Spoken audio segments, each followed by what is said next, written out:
Hello, my name is Frank Canova Jr.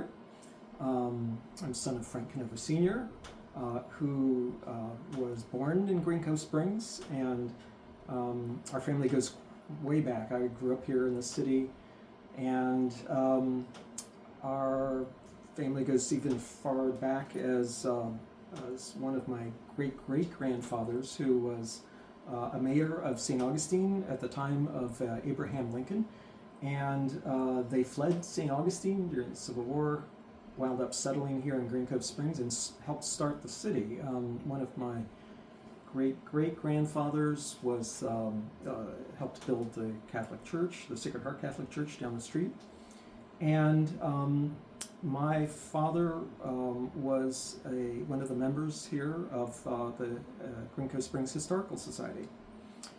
And so he loved the city, as do I, and I come back every so often. I'm now in California, but I love to visit and see what the Green Cove Springs has to offer. And here at the museum, I'm standing beside a printing press. And this was a printing press that Mr. Robertson helped print the local newspaper by.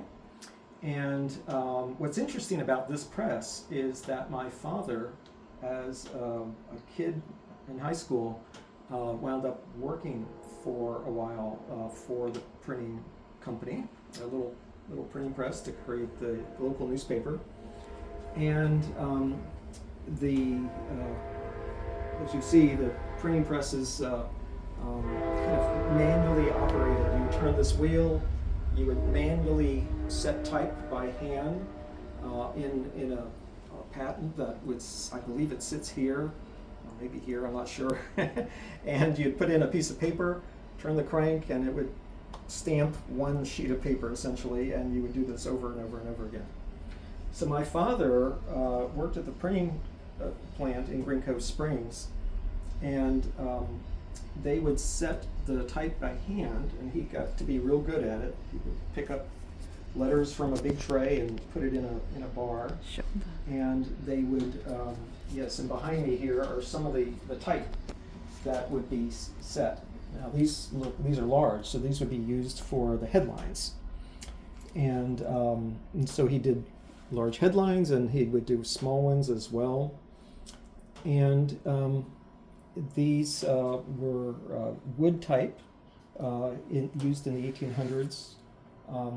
My father was incidentally born in 1891, so this is the right era for him to have done all of this. But what's also interesting is that they cleaned the type with lye. So after they'd done doing lots of printing runs, it had a lot of ink all over it, and they had to clean the type and then to restart basically on the next set of things they would print. And my father asked for a raise because the lye was starting to get to his hands after a long while. So he asked for a 25% raise, and he wouldn't give it to him. So this started my father's career, this in printing. And so my father wound up working for various printing companies all over the country. But because my father was born here, he settled here and retired at the time that I grew up. I was born very late in my father's life, so I grew up with a lot of these memories of the city, and this is a nice one right here. So come to Green Cove Springs Museum, and you'll see some interesting artifacts like this and learn a lot of interesting stories about the town. Thank you for sharing your memories, Frank.